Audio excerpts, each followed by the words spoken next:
Are you looking for a new whiskey adventure? Then climb in and buckle up. Get ready for one hell of a ride on the Whiskey Trip podcast with your host, Big Chief. Join in as he and his guests explore whiskey and dive into whiskey stories from around the world. Now here's your host, Big Chief. Hey, it's old Big Chief, and yeah, you're taking another ride on the Whiskey Trip. And folks, you know, I'm driving down the road, and I smell that mash of cooking, and I just got to stop and record an episode. But really, I saw this distillery on Facebook, and I was like, man, I got to check that place out because it's a modern concept on distilling. The Distillery of Modern Art, that's where I'm at in Chambly, Georgia. Right outside of Atlanta, and I got Matt Greif with me. Hello. Thanks Did I say that right? Yeah, absolutely right. You're the head distiller here. I'm the head distiller here, head whiskey maker, biggest troublemaker, all of the fun stuff. Well, welcome to the Whiskey Trip, my friend. Thank you. Thanks for being here, and thanks for stopping in. And listeners, as you see, we got some whiskey to drink, and I'm really excited because you put corn whiskey in front of me, and to me, that is one of the most pure American forms of whiskey there truly is. The bourbon is the American spirit. Bourbon is the American spirit, but corn whiskey, you don't get bourbon without corn whiskey, right? Well, there was no corn in Europe before the colonization of America, right? Because Native Americans, this is where corn comes from. Right. Then there really wouldn't, like you said, there's no bourbon without corn. So I love that concept. And there's a couple people, there's a corn whiskey out there that's everybody knows, but it's one of my favorite whiskeys. If you're talking about mellow corn. Yeah, everybody loves mellow corn. If you can get a bottle out of Heaven Hill for $13 and it's 4-year-old corn whiskey, it's delicious and beautiful, and it smells like a cornfield. Bernie Lovers, he just loves you now. I'm sure he loved you for you saying that and stuff. There's a bottle at my house, I guarantee it. Well, what's this first expression we have, Matt? So before we get into the first expression, corn whiskey in general is fun for us to play with, because we aren't locked into the new charred American oak or new charred oak barrels. So we can use anything we want. So what we're able to do with our corn whiskey is experiment with barrel aging and profiles and things like that. All of our corn whiskey is 100% white corn. As of starting this year, all the corn will be grown here in Georgia, working with local farmers. These are our first two expressions. And had I known a little better when we released these, I would have released them in reverse order. But our first expression is, it was aged 9 months in some used oak, but then finished with Ambaranya in an Ambaranya cask. Really? Which is where you're getting these big, notes of cinnamon and nutmeg and baking spice from. When I nose it, I always want whiskey to take me back for a memory and stuff. Yeah. And I remember my grandmother and my mom cooking. In our house in the South, you would use Cairo corn syrup a lot for all kinds of dishes. Whether they were making those old popcorn balls, Mm-hmm. if they were trying to make some kind of homemade candy or something like that. But that corn syrup is in so much desserts in the South and stuff. And there's two different varieties of it. There's the light kind and then there's the dark kind. So this kind of reminds me of that light corn syrup that I would get as a kid in those popcorn balls that I got. With those dessert spices and things. Well, we were poor and we couldn't afford the fancy stuff that other kids got from the store, so we'd get that. I remember popcorn bowls for Halloween, and yeah, absolutely. Well, I'd say cheers to you. Cheers. So the Ambaranya finish on this one was interesting. It was a new cask, and I pulled it after 3 days. That's got that little bit of cinnamon all of that spice. Cinnamon and nutmeg. It was a 3-day age in an Ambaranya cask. That is totally different. I knew I had to stop it. I was like, it's just going to overwhelm it. Wow. So I every time I drink this, I think of Cinnamon Toast Crunch. To the T, Cinnamon Toast Crunch. And it's very light on the palate. What's the proof on this one? I'm going to have to remember. We made this, 51%, so 102 proof. Really? Yep. What a nice proof on this, 102 proof. And this was a fun one to make because this was literally the first thing off the still when we turned these on. Wow. We'd been in construction for a year and a half and waiting for permits. We had all of our federal permits and everything. We just needed the occupancy permits. The minute they said go, I turned the still on and I made this corn whiskey. This would be some front porch sipping whiskey if I've ever seen any right here on a spring afternoon or in the early fall when it's not too hot, it's not too cold, just right. Sit back and sip on this before dinner a little bit. It's absolutely delicious. It's nice. It's warming. You can put it on some ice cream and be absolutely fun with it. Pour a little bit in my cereal. Pour some in your cereal. Exactly. Yeah. But eat it for breakfast. Because we were so new, we knew we were going to have to wait for our whiskeys. Because we weren't going to source anything. And so we were playing this waiting game. So I made some choices in distillation and aging on this in regards to where the cut points were and where the proof was. So I could get this into a bottle in a way that was a little bit faster, but still had that kind of age statement. So this is a 9-month-old whiskey. Wow. I really do like it. And that's that, listeners, that's that appreciation for all whiskeys and stuff. Not just for bourbon, not just for rye, not just for Scotch or Irish or Japanese. It's for everything that's out there. To me, this would be this is an American whiskey right here, and probably what we should be known for as Americans. So, is this 100% corn? 100% white corn. Yep. Really? No malted barley in here. No barley, no rye, no wheat. When you're using 100% corn like that, we have to use some enzymes for conversion and things like that. But yeah, 100% white corn in this mash bill. Well, let's talk about the history of the Distillery of Modern Art real fast. And listeners, you'll see that we are actually setting in a gallery in the distillery, right outside the distillery, I guess. But the art behind us is actually for sale. I think that's pretty amazing. It's a cool place. I get to walk through an ever-changing art gallery on my way to make whiskey every day, which is really cool. And this is the brainchild of Seth Watson. He came from an events background, loved events, always loved modern art, but loved whiskey most. And so he created a distillery with an art gallery, an event space, and a full-on production facility that is world-class to take all of those things and put them together into one. Now, most galleries, the artist has to pay almost a 50% commission to the gallery itself just to display their art and to sell the art. But you guys do it differently. It is our part of giving back to the community. And so right now, the gallery hosts 2 complimentary artists. So there's 2 artists in here right now. They are allowed to come in when we are open for business, walk people through, sell their paintings. We take 0 commission.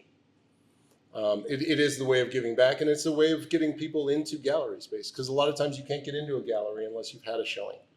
So we give them that opportunity for having a showing to be a starving artist and take 100% of what you're going to sell your painting for, rather than us taking some. I think we charge them $10 for the insurance to be here for 6 weeks, and that's really it. And so it's an incubator space for young artists and even established artists. I believe right now we have a 3-year waiting list to get in this gallery. 3 years to get into the gallery. Yep.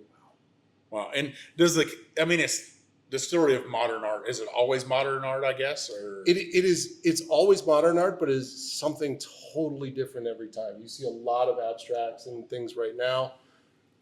A couple months ago, it was all comic book art. Really? Yeah. And before that, we had some wonderful local artists that were doing things with used records. So there's lots of stuff that comes through here, and it changes all the time. So it's really interesting. Now, listeners, you're thinking this is just a gimmick. It is not. It is a real distillery here. We toured the distillery, and you guys got a 12-inch column steel back there and a pot steel working their asses off, right? Absolutely, every day.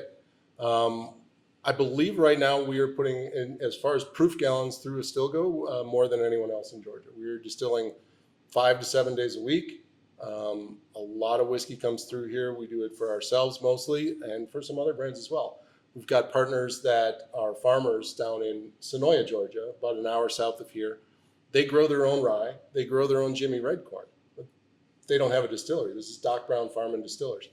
They come in, they bring me their corn, they trust me with their corn. They've spent years growing this and cultivating this land. They live on the land, they want it, they give back to the land. They have bees and it's all natural. They bring their corn to me to turn into bourbon for them. And not only is that fun, but it's an honor to have a farmer come in and say, I just spent 9 months doing this, now you turn it into whiskey. It's pretty cool. I think some people lose that concept of how much money the farmer would get for corn if he took it to market. And if the prices ain't right, the farmer's losing out. It is, and look historically at moonshine and how all of that started. A jar of moonshine was worth more than a bushel of corn. So, and it kept longer. Much longer shelf life on a jar of whiskey than a bushel of corn. So right now you guys got that 12-inch column still. How big's your pot still? 500 gallons. 500 gallons. How many barrels per year are you guys pumping out? About 1,000 barrels a year right now. About 1,000 barrels a year. And so you have about 2,000 barrels. We have about 2,000. We rolled into things slow. But if we're running a single shift 5 days a week, we're doing 1,000 barrels a year. And you're doing some contract distilling for other brands, like you said. That Jimmy Redcorn sounds very interesting. It is. I love that. Absolutely. It's oily. It makes an absolutely delicious whiskey. Wow. I love that concept that you guys have mixed these two, because you are just outside of Atlanta. This is a big city. It is. I still haven't explored all of it. I've only been here. It'll be 4 years in August that I've lived in Atlanta. And you guys are trying to win the market here. You're trying to become Atlanta's distiller. We're trying to become Atlanta's distiller and the Southeast, really. We are opening up Tennessee next month. So we'll be in Nashville and Chattanooga starting early next month, and then going on to Memphis and looking at Florida. At Florida too, huh? And well, at least North Florida at this point. We don't want to get bigger than what we can handle. So organic growth is really the way to go with this. You open up, the more markets you open up, the more you got to support them, the more you got to be in there, the more you got to get on the road and travel and do those things. So let's do it right. Let's do it slowly and make sure we've got what we've going established before we move on to the next one. Wow, I can't say I love it anymore, really. The concept of, I always preach that, win your backyard. Then you can win your neighborhood. I want to be in every liquor store, bar, and restaurant in a 3-mile radius of this building. And then I can start moving. Great concept. Yeah. So let's go on to the second expression. What's the second expression? Second expression, same distillation, 100% corn whiskey, same yeast, same fermentation. This one was aged in 2 former rye barrels and 2 former bourbon barrels, one of which went to a local brewery to age an imperial stout, the other one a barley wine. Those came back to me, corn whiskey in, and this is a blend of those 4 barrels. Wow. Got a great nose on it. I could almost smell that rye barrel Totally influence. different. Oh, yeah. Totally different whiskey, same mash bill, same yeast, same everything, just the barrels. And that's what's fun about corn whiskey. So much different than metal corn, though. Yeah. Such a different whiskey. Both of these have been. Man, I got to say cheers to you again, man. Just a great concept of great whiskey and stuff. And listeners, I got to tell you, I got a special guest in here with us this evening, recording with us. He's sitting over here. You'll see his little hand reach in there every once in a while. Little Feather is with us today. He's in here recording with us. My baby brother, Mitch. I'm down here in Georgia seeing him. So hopefully we'll get an episode out of him while we're here. We'll drink a little whiskey with him, get him on the show. I know his daughter, Mackenzie, that's putting all my shows out for me. She's, hopefully you like what she's doing, the video work she's doing, editing and stuff. But she's excited about having her dad on here. So I promise you there's a show coming with him. But back to you, Matt. Matt, have you always been a distiller, or what's your background? No, I've not always been a distiller. I grew up in Wisconsin, small town in Wisconsin, 600 people, 12 bars in a bowling alley. 12 bars in a bowling alley. Yep. For 600 people. Yep. We had a bar stool for everyone. Wow. It was great. It was out of the city rural life. We hunting, fishing, snowmobiling, all the fun things that you do as a real kid.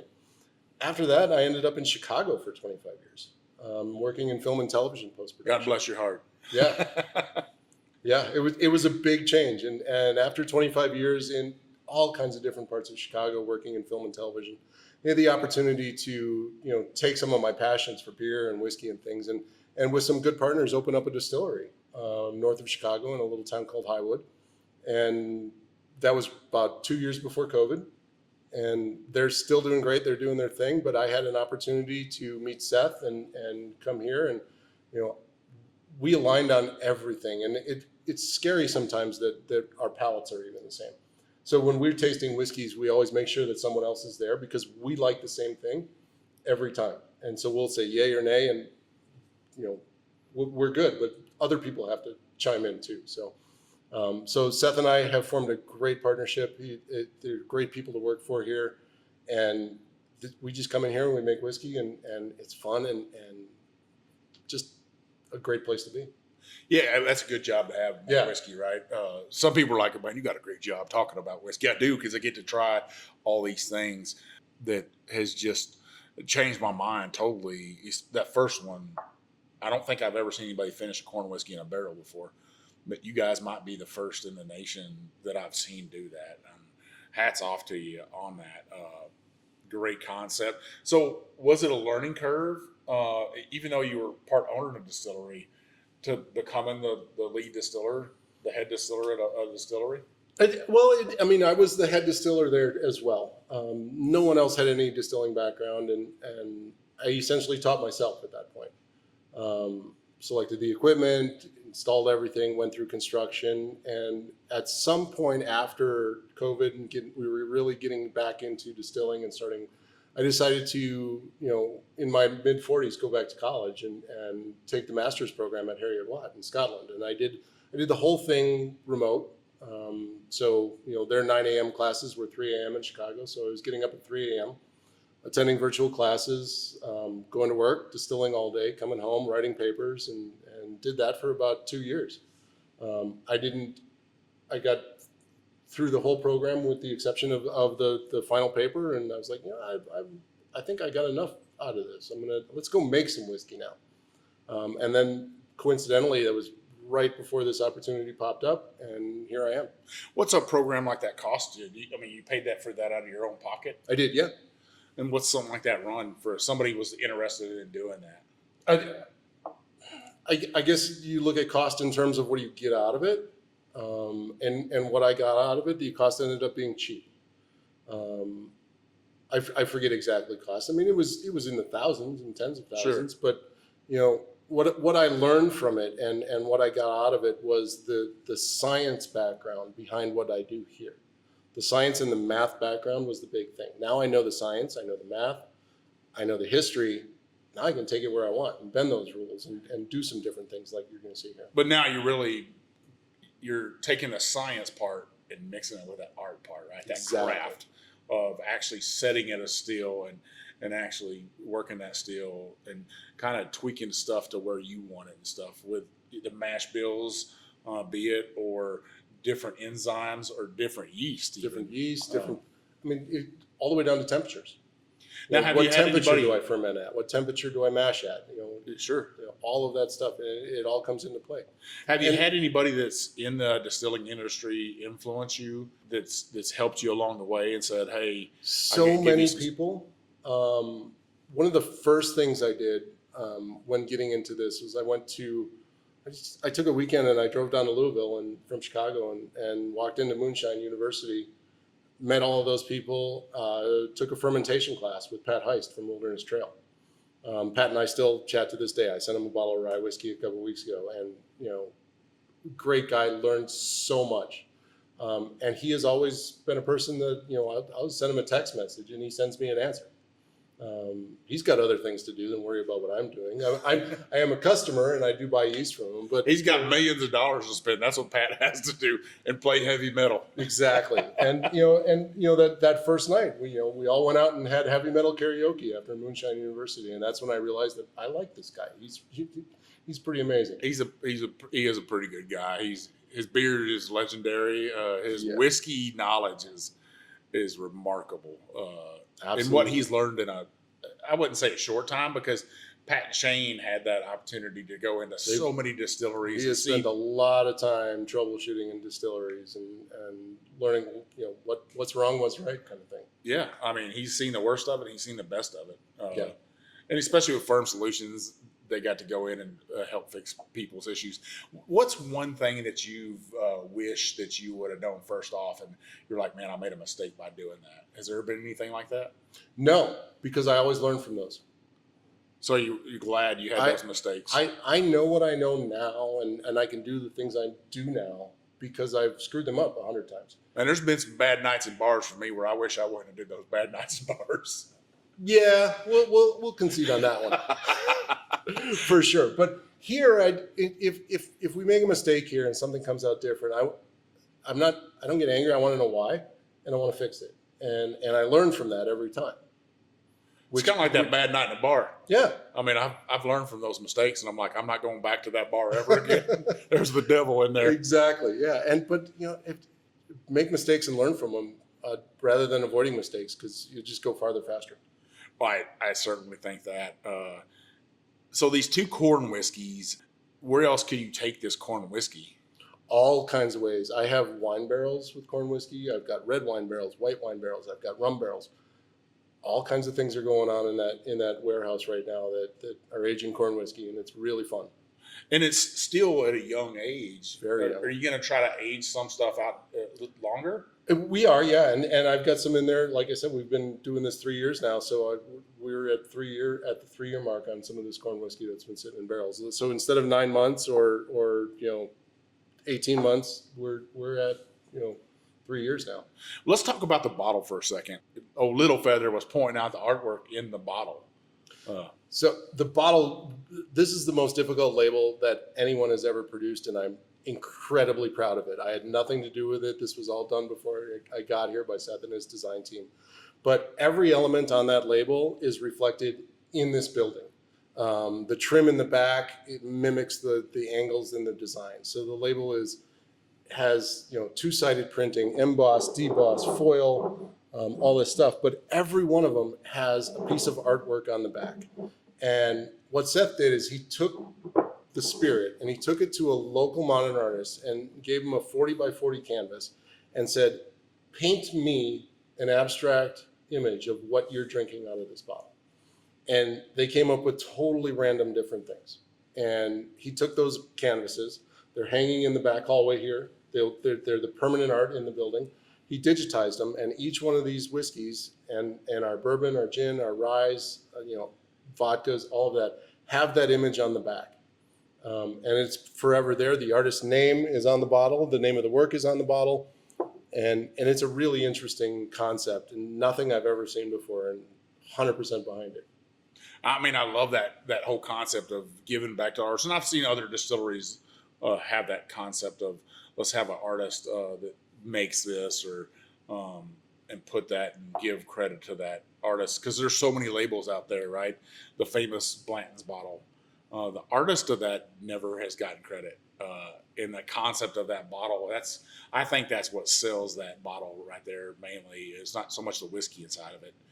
It's the art itself of that old tattered torn paper. And it is. And the paper on this is actually a canvas type paper. So, and one of the things when I hadn't seen the label till I got here. And the first day I was here, Seth showed me the label. I saw the name of the artist, the title of the artwork on there, and then my name was on there. And we hadn't talked about that before I got here, and he put my name on every bottle. And, not only was I a little taken aback, but honored and realized, well, your name's on the bottle. You better step up and get this shit done. So I'm sure there's been some long nights though that you're like, wow, like working with rye whiskey or something, that you're like, man. I love working with rye. Do you really? I love it. You got to be the first distiller to ever say that. I think all the way back to Elijah Craig, because they say how sticky it is. And it is. And it makes a mess. That goes back to, if you know the science, you can play with the art. You're so right on that. Yeah. And so if you know why rye can get sticky and how to avoid it and what to do to, make sure that product's coming out right. I've never had a stuck mash on a rye whiskey, and it just keeps doing what it's supposed to do because we're following the science. Well, in the second half, we're going to drink some bourbon. We're going to drink some rye. And listeners, I'm going to tell you about these two artists back here, and we'll see if we could sell some of this art in this building and stuff. I would really love for one of my listeners to have some of this art hanging in their house. I think it would be amazing if you bought some art here with a bottle and had it hanging at your house and did a post on it. So, Matt, when we come back, we'll continue our discussion. Listeners, you hang with us. We'll be right back. Seldom Seen Farm, bringing bourbon barrel-aged maple syrup goodness from everything from pancakes to whiskey cocktails. Seldom Seen Farm in northern Ohio has something magical for your whiskey cocktails instead of that old basic simple syrup. Kevin Holy and his family are harvesting the sap from over their 5,000 maple trees and turning it into something delicious, maple syrup. He then goes a step further by aging in bourbon barrels for 6 to 9 months. That's right, bourbon barrel aged maple syrup. Shh, don't tell Miss Viv, but I love to pour it over my buttered pecan ice cream. Visit them at seldomseenmaple.com. All right, listeners, we're back for the second half here at the Distillery of Modern Art outside of Atlanta, Georgia. And I'm with Matt Greif, their head distiller. The two artists behind us is Nino Sardi and Nancy Race. The paintings in this gallery right now range from $250. I was about to say $250,000. $250 to $4,000 for the bigger paintings. But if you want to purchase one of these, you could reach out to the distillery and they will help you out and get in touch with the artist. I think we'll be right up against it. The art will be out of here by the time this airs. But I really love to see some of this art in one of the listeners' hands. And I don't know, will the distillery throw in a bottle if they purchase like one of the bigger paintings? Absolutely, we will. I think that would throw in two. For a $4,000 painting, that would be amazing. I know that's expensive, but the $250 art, that's doable for some people. And I know I got listeners out there that could buy a couple of the $4,000 paintings. Bob England, I know you need one out there in Oregon. One of the $4,000 paintings. Christina would probably love it. But back to the whiskey, Matt. What's the first pour we got here? Well, we've moved on to our bourbon and rye, so let's go with bourbon. Now, what's the mash bill on this right here? 67% white corn, 21% bruisey rye, and 12% malt. The malt comes from Riverbend Malt in Nashville, North Carolina. The bruisey rye we chose for both the rye and the bourbon because, well, all of our choices are flavor-based, for one. But this one had a second choice, and that's because it grows well in the Southeast. I don't have to import rye from Canada, thank God, because right now I'm looking at a really big price hike on something like that. I don't have to get it from New York. I don't have to get it from Pennsylvania. I can get it from a farmer down the street.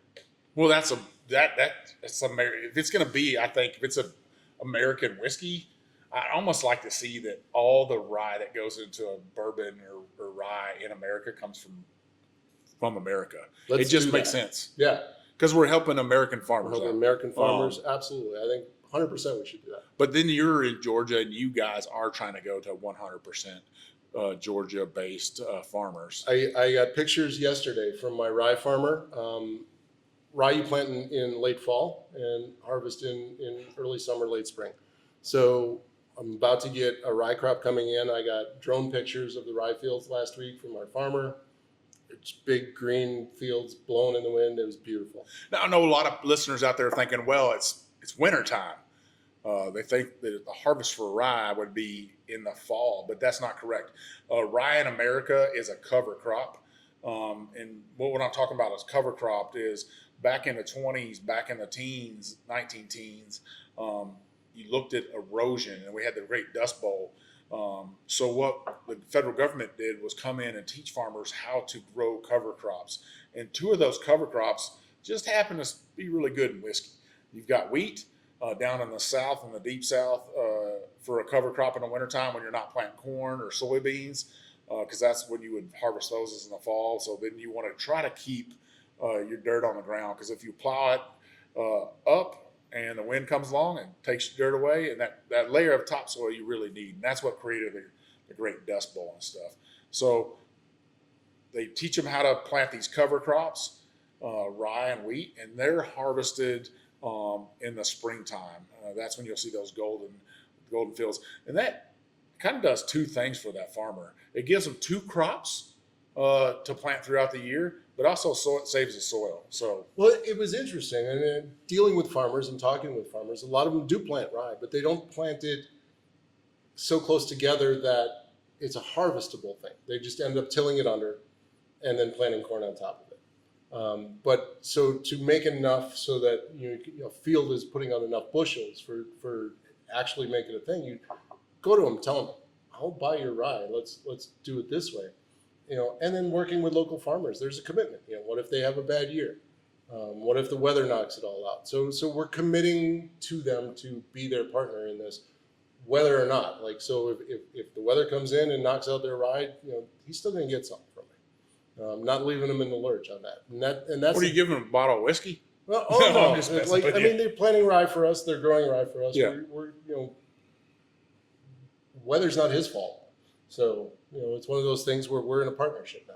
Yeah, I think some people would be interested in how those cover crops. Some of them are plowed under, but some of them are cut down. It's harvested, but not the way you think. Last week's episode, we talked about that, about making silage to feed cattle with and other livestock and stuff. And that ferments in a big pile, and then you turn it over and ferment some more, and it's kind of cooking those grains and stuff.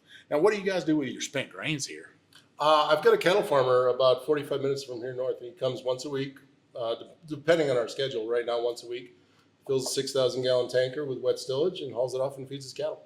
Are you getting any of that Wagyu beef? Every once in a while, I get a steak in the mail, but not enough. Not enough. I'll call Robbie on that one. Well, no man should ever not eat steak. I don't think there's enough. I could go to any place. As a matter of fact, I'm in Georgia. What's plentiful in Georgia to eat at? Waffle houses. Well, yeah, exactly. And I ate a steak in Waffle House. I know I'm a Texan. You think that's sacrilegious, but I had a steak in Waffle House. There's no shame in my game right there. It tasted good. It can. But the bourbon here, 67% white corn, 21% rye. So is it a high rye mash bill? Not in my mind, but I think the rye goes nice in there, and the malt fits well with this. So this particular release we're at 2 years, 6 months. I'm surprised I can't taste that young age in it and stuff. And that's because we're here in Georgia. Or is your warehouse climate controlled at all? Or? Warehouse is not climate controlled, but it goes back before that. Looking at young whiskeys and other things, we're looking at, removing tannins from barrels, and those tannins not evaporating off or being oxidized, so you get that tannin sort of green wood note on younger whiskeys. And a lot of that has to do with two things: your barrel proof, or the proof you enter the barrel at, and temperatures. But then I make decisions in the still before it even goes into the barrel to add or reduce things, different esters that are created during fermentation. And so all of those decisions are made, particularly in this case, to be able to have a bourbon that is under 4 years old and still good and still not have those big green notes that a young bourbon typically has. So what we do is we distill at a lower proof because we want other esters and other flavors to come in there. So typically, you're not allowed to distill over 160 proof. Normally, distilleries are coming off at 150 proof on their bourbons and whiskeys. I don't come off the still any higher than 135 on this.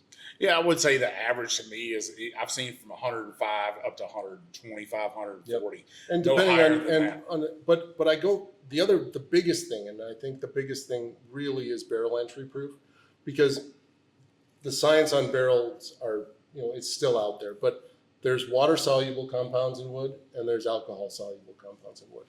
And the water soluble compounds are things like vanillin and sugar, wood sugars, and all that other stuff. So when you're going into a barrel at 125 proof, you're pulling on less of those water soluble compounds. So these go in between 100 and 110 proof. And we're getting a lot more of those sugars and notes while leaving behind the alcohol soluble compounds such as tannins and other things. Now, you said this isn't a high rye bourbon, and I'm going to coin a new phrase here so nobody steal my shit. But I would call this a high malt bourbon. And I've never heard anybody say that before. That's my saying.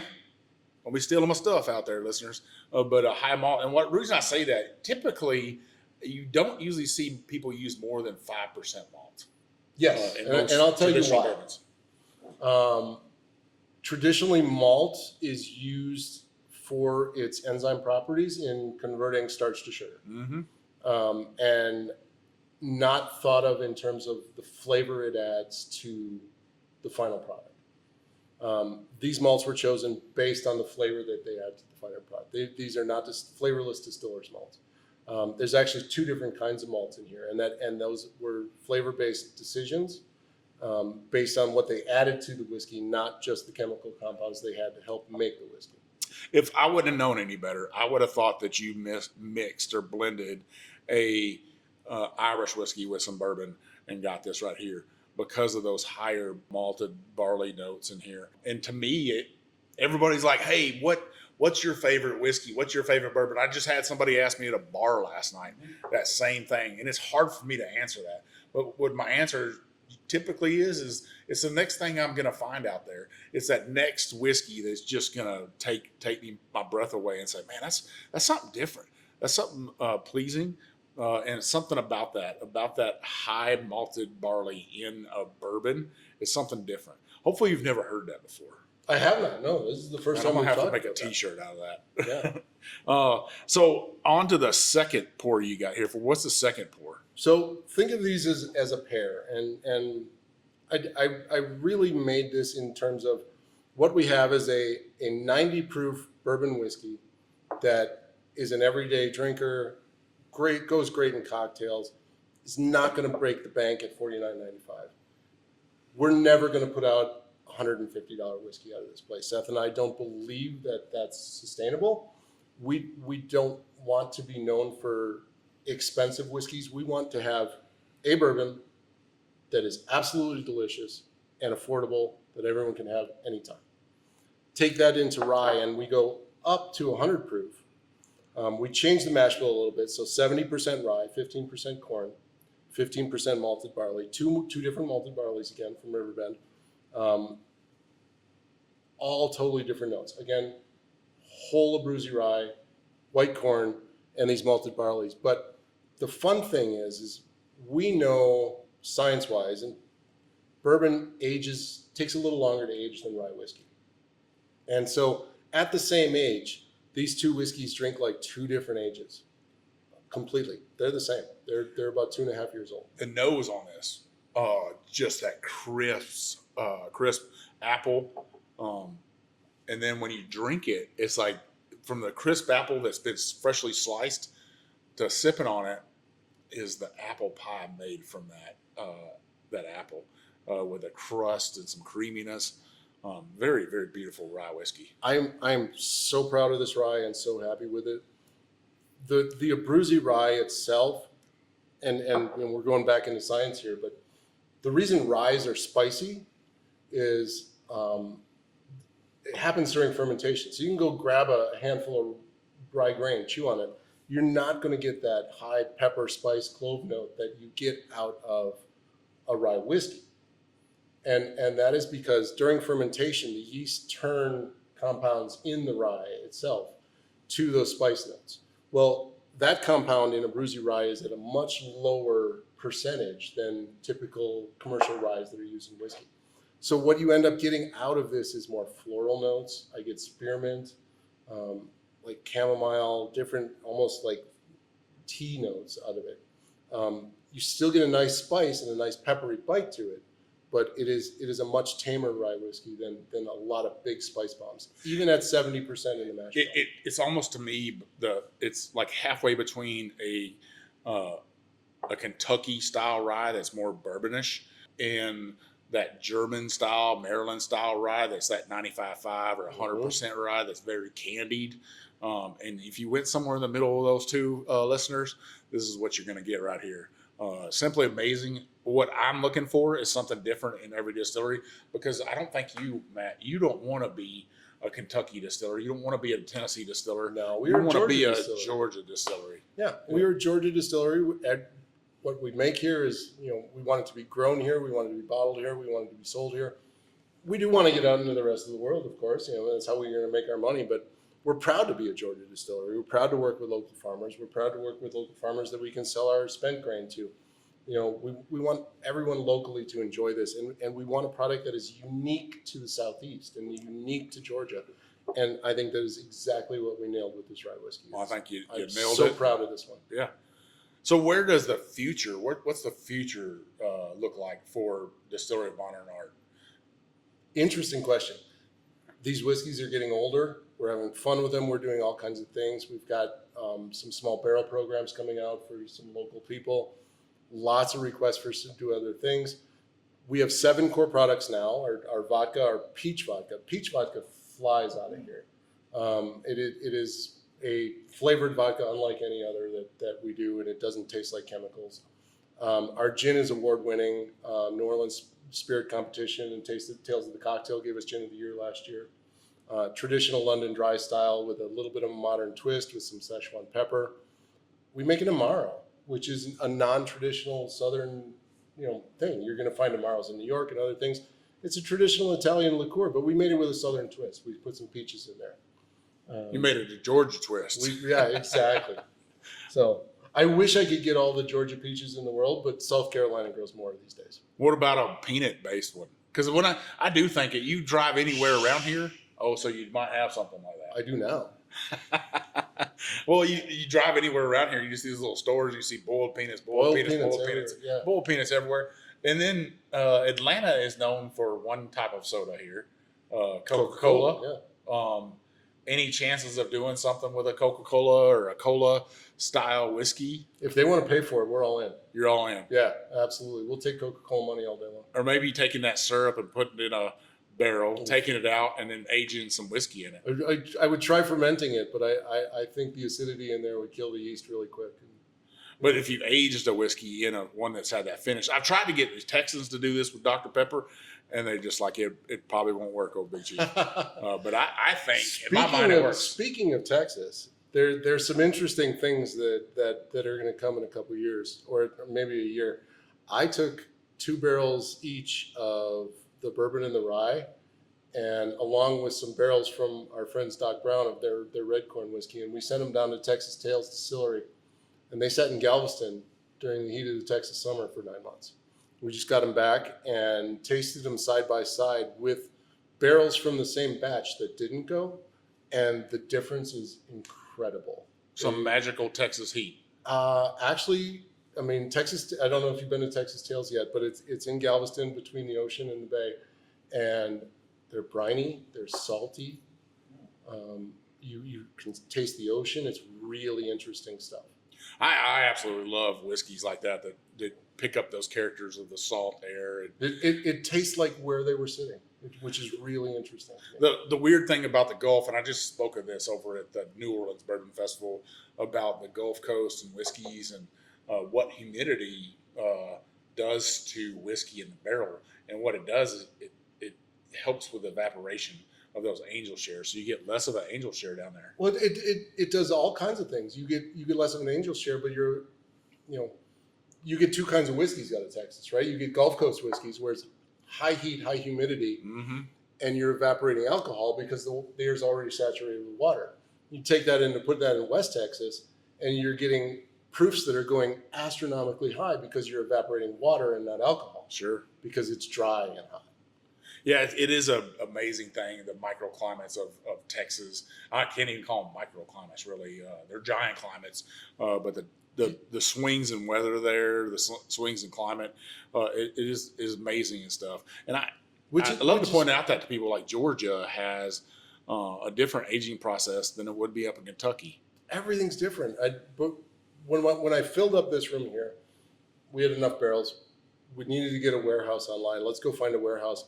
Still filling barrels. I put 68 barrels in a steel shipping container in the back. It sat in the Georgia sun for a full summer before I could get them into the warehouse. I've got those marked. I know which ones they are. They're going to be completely different whiskeys than the stuff that's aging in the warehouse. All of these things come together to, you make local products. So aging in Georgia, distilling in Georgia, doing all these things right here, this is a local product, and we're very proud of it and happy with it. Well, this is why I love visiting craft distilleries, because each one brings something different to the table.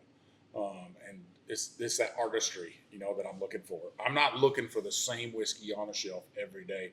I'm looking for something different, something for somebody else's palate and stuff. That corn whiskey, the first one finished in a barrel, is just amazing. And I can't wait to see how you guys progress over the years and stuff. It's always beautiful to come back to a distillery in a few years and be like, okay, let's see where they're at. Let's gauge everything. Exactly. But what a base you've laid down. It was our goal to come out of it. And it's the reason why we didn't have whiskey for 3 years. and except the corn whiskey. And we just stood back and said, it's coming. Seth had done some R&D distillations at 45th Parallel in Wisconsin as he was getting this building up and running and other things, just because he wanted to learn more about it. So we ended up with about 8 barrels, which ended up here. But they opened our cocktail program in the bar. They're never going to see a bottle. They're never going to see a shelf in a retail store. They are R&D whiskeys, and we're making cocktails with them. We waited to put these out until they were ready. We didn't put them out before. We didn't try and rush them. And, kudos to my boss and the owner of this place. He was never coming back to me going, when's the whiskey ready? When's the whiskey ready? When's the whiskey ready? I kept saying, and I never had to defend it. He was on board 100% of the time. It's ready when it's ready. So no matter who asks, we'll say, we'll let you know. Now, are you guys thinking of trying to partner with major sports teams here in Atlanta area, the Falcons, the Atlanta Hawks, or the Braves? Yeah, would love to. I mean, I think we are in some of the suites in Mercedes-Benz. I'd like to get some more, into the Brave Stadium this year and some things. But, we are a growing brand and we are new. We're kind of the newest little place here in town. And people are still discovering us. People walk into the bar every weekend saying, I didn't know you guys were here. Well, I didn't know you were here either. Let's talk about your roots in Wisconsin real fast and how it translates to down here in Georgia. Was it a learning curve? That is the perfect question, because after getting down here, I got down here during construction. All of this was taken apart and none of the process equipment was put in. And I had the opportunity to work with an amazing team of pipe fitters that put this together. So the architects didn't know how to design. They knew how to design the building and the plumbing for the bathrooms and the bar and all that stuff. But in the process area and in the production area, all there was a spot on the plans for 2 stills. And there were no pipes drawn, there were no anything. And what we got from Vendome was a diagram of the still and how to put all together the stuff they sent. But how do we hook it up to the boiler? How do we hook it up to this? And so a wonderful gentleman named John Tuck, who is maybe the best pipe fitter I've ever met. Him and I sat here and we drew it out on a napkin and paper, and that is what you see is built here. And we basically built this ourselves. But during that process, I got to meet, the blue collar guys of Georgia after growing up in blue collar area, Wisconsin. And I realized there's no difference between us, with the exception of Wisconsin people can do redneck shit half the year below 0 temperatures. Yeah, it's colder in Wisconsin.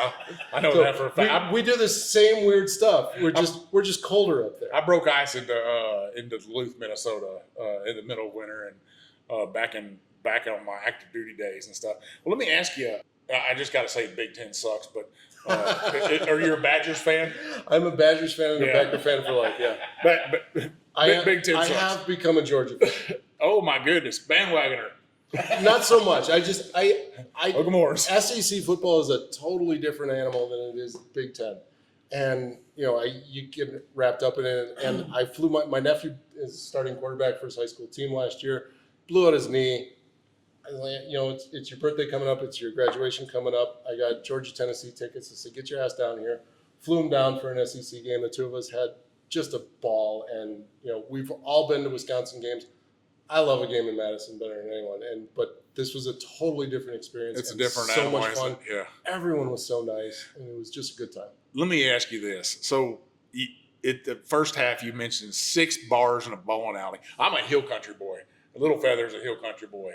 And if we made a product, we would want to take it back to our hometown. We would want it in every bar in that hometown. We would want people to be proud of us as hill country boys, right?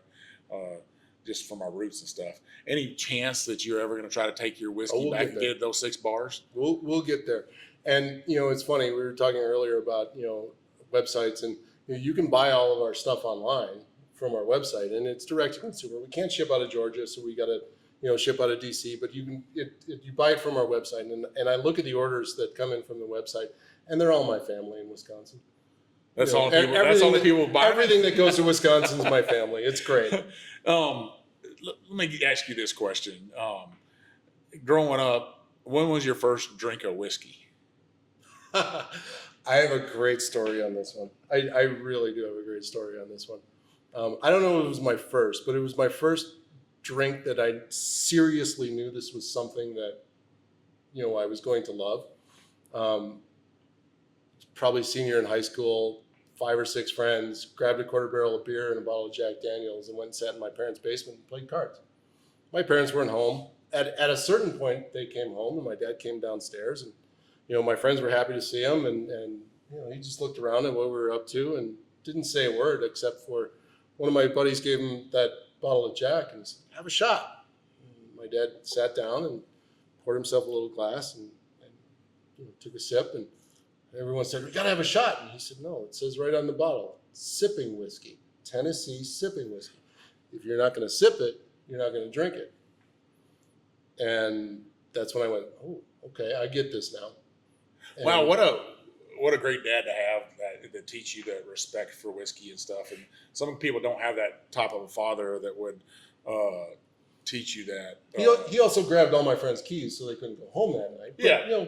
But why not? The appreciation for whiskey and for drinking it the way it's supposed to be drank. And I mean, I wish I had somebody to teach me that at a young age because I would have made some of those mistakes in life. And learning that you need to be responsible. So let me talk about Wisconsin because when I think of Wisconsin, I don't think about whiskey. No, you don't. I think about beer. Mm-hmm. I think about those different beer breweries in Wisconsin, big breweries, right? Yeah. I mean, that's where Pabst started. That's where Blatz was. Old Style's there. I went to school in La Crosse for a little while. I used to go visit the Old Style Six-Pack because the brewery had free tours on Saturday mornings and you got a beer afterwards. It was a great thing for a college kid is you go get a free beer and a tour on a Saturday morning. Huber, all those guys, Lining Kugels up in, they're still there and they're doing great. Are you a Green Bay Packers fan too? I am. And I knew you sucked. I'm a Cowboys fan. I grew up in Texas. Which living in Chicago for 25 years made a lot of fun. But I lived there during the right time, and they just beat the Bears every time. So, well, yeah. I got Little Feather in here, and he's feeding me questions and stuff to ask you too. But it's his 50th birthday. Happy birthday! Yeah, and for his 50th birthday, because he come and spent my 50th birthday up at the Bourbon on the Banks in Kentucky, and I was speaking there, and so I had to bring him something cool. So I went to a whiskey festival or a whiskey gala that had an auction the other night and talked about football, and I had a chance to purchase a vintage Houston Oilers helmet. Signed. One was signed by Warren Moon. Another guy outbid me. I love my little brother, but I don't have that deep of pockets. But the next one came up, and it was so there's the white helmet with the oil rig on there and the oil derrick, and then there was the baby blue one with the oil derrick on that. I remember those. And fitting for us when we were growing up, this will speak to our age a little bit, I guess, is it had Earl Campbell's signature on there. And how fitting it was that was his football team when we were little kids. I was a Dallas Cowboys fan, and it almost broke his heart whenever they left Houston. It was a shame. Yeah. But to have Earl Campbell on there, a legend. That's pretty cool. So happy birthday, Mitch. Happy birthday, Little Feather. I hope this weekend's everything. It turns out what we wanted it to be and stuff. We're going to go eat a steak after this. You're in Atlanta. You're in Georgia. You have a steak. Have some more whiskey before you leave. The bar's about to open. So I mean, we're from Texas, so yeah. Atlanta's got to throw down for a good steak. The best steak I had so far in Georgia was at Waffle House. I can say that. The best one I've had is on my back porch. So, let's talk about social media and where people can find you guys at. We are Distillery of Modern Art on the web, on Facebook, on Instagram, and I believe on LinkedIn. On LinkedIn. And what about you yourself? You on all those platforms too? I'm present there, but try not to pay much attention to it for my own mental health. But yes, I am. All right. And it's just Matt Greif. Yeah. Matt Greif at Matt Greif on Instagram. You on TikTok dancing too? I am not. No. Not yet. No, we're not going to see that. Put you in a Badger outfit and get you to dance. With the right amount of whiskey, yeah, let's do it. Make those mistakes and stuff. Well, Matt, any last words for my listeners out there? For the listeners, I don't know. Enjoy the whiskey that is local to you. Enjoy the whiskey that you love, and enjoy it how you love it. There's no wrong way to drink bourbon. There's no wrong way to drink rye, and explore corn whiskey. It's delicious and it's out there. Yeah, I got to say, out of the 4 products, I love all of them, but that corn whiskey that was finished in a barrel, something special about that. Yeah. We might have to take some of that home with us today. And if you find your local guy who's actually making it from grain and putting his sweat into it, give it to him first. Well, I love doing that. That's somebody called me the king of craft, and at first I thought about it and I was like, man, that kind of hurt my feelings a little bit. But if you're going to call me the king of craft now, I thoroughly enjoy that because I feel like that I'm helping farmers, I'm helping small distillers out there that aren't billion-dollar companies, and most people gravitate towards those billion-dollar companies. Those billion-dollar companies don't need your help. No. But if I can help a distiller sell cases or barrels of whiskey, I feel like I'm doing my due diligence. One bottle at a time, and Yeah. Someone asked me last night, like, what do you really do? I was like, I'm just making the world a better place 1 ounce at a time. Yeah. Well, Matt, thank you so much for coming on the Whiskey Trip, taking this ride with me. I really do appreciate it. And let me bring my little brother in here and let him sample your whiskey.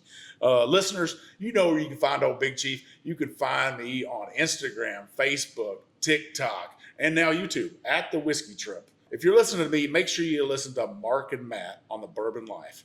And after you do that, if you really like what you're listening to, if you really like listening to me, give me that 5-star review on Apple Podcasts, on Spotify, write some comments. You can even take those comments, copy them, and paste them over on Facebook page. I would really love to be to 100 reviews this year. I'm at 55 right now, and we're climbing. We got over 6 months to complete this mission to get the Whiskey Trip to 100 reviews on Facebook.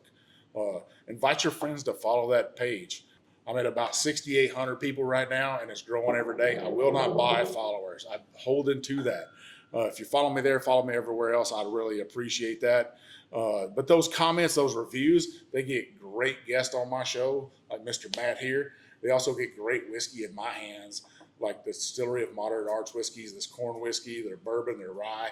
It didn't disappoint. It was everything I thought it was going to be and more. So keep listening to me. I got another great show next week, and then I'm going to try to get a little feather on here with me. We'll knock out an episode, drink some whiskey together. We'll reminisce on some good times, the whiskey trips we've taken together, just our trips together. We always have a great time. So this is old Big Chief, and thanks for taking this ride with me.